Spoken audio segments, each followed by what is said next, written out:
listening to Second Chance Ministry Radio.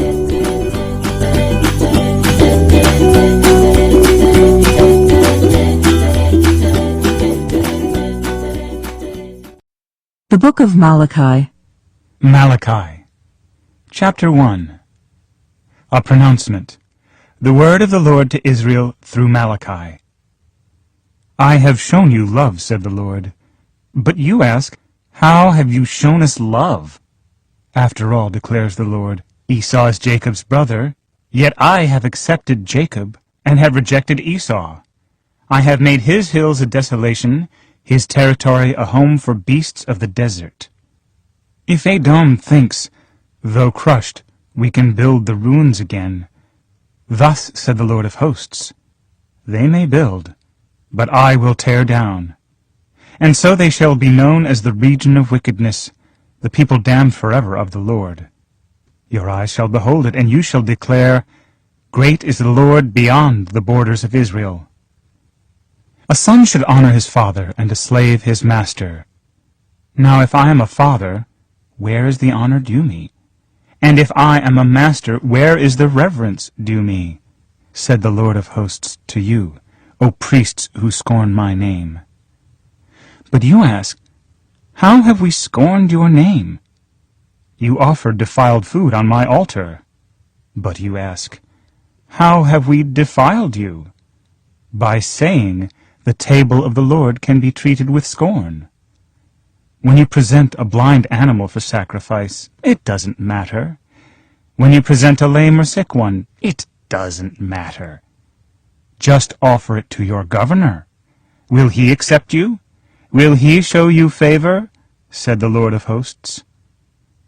And now implore the favor of God. Will he be gracious to us? This is what you have done. Will he accept any of you?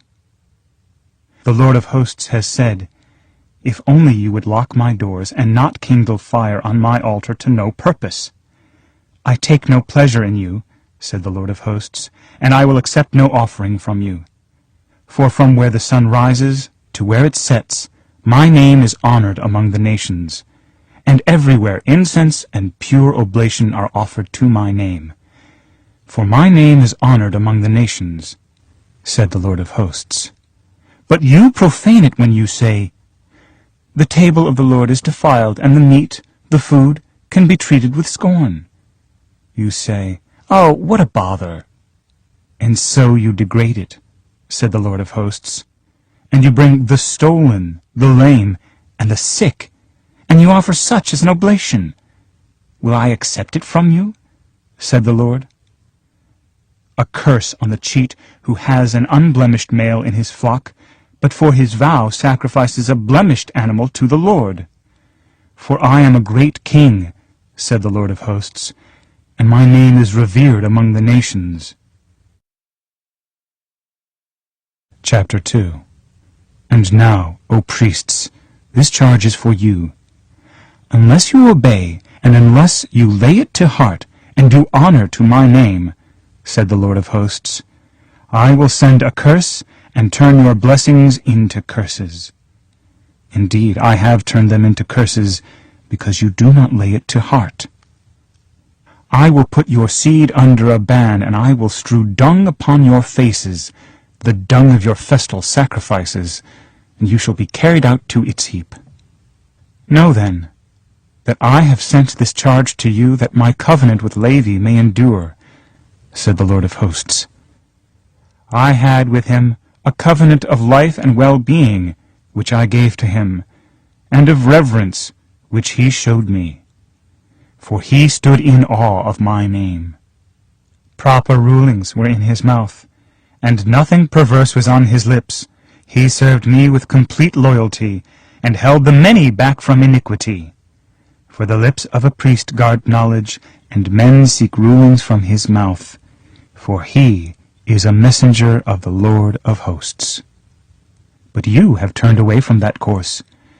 You have made the many stumble through your rulings. You have corrupted the covenant of the Levites, said the Lord of hosts.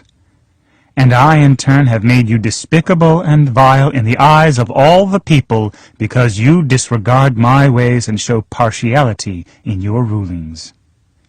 Have we not all one Father? Did not one God create us? Why do we break faith with one another, profaning the covenant of our ancestors? Judah has broken faith. Abhorrent things have been done in Israel and in Jerusalem. For Judah has profaned what is holy to the Lord, what he desires, and espoused daughters of alien gods.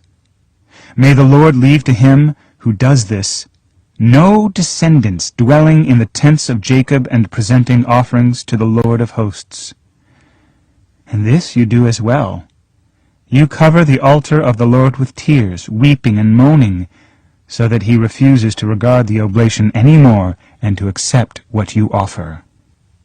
But you ask, because of what?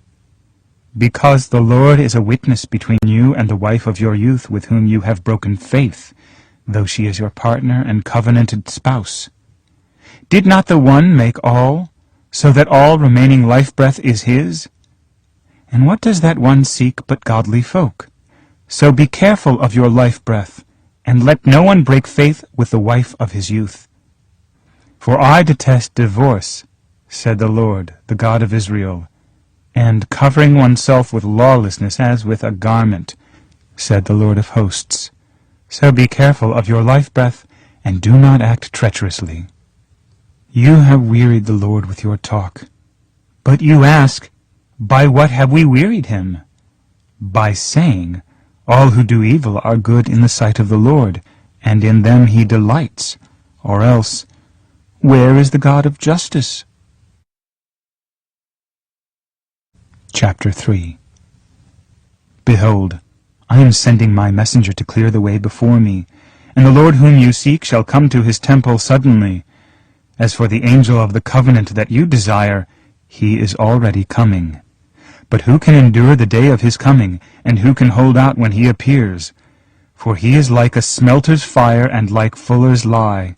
He shall act like a smelter and purger of silver, and he shall purify the descendants of Levi, and refine them like gold and silver, so that they shall present offerings in righteousness.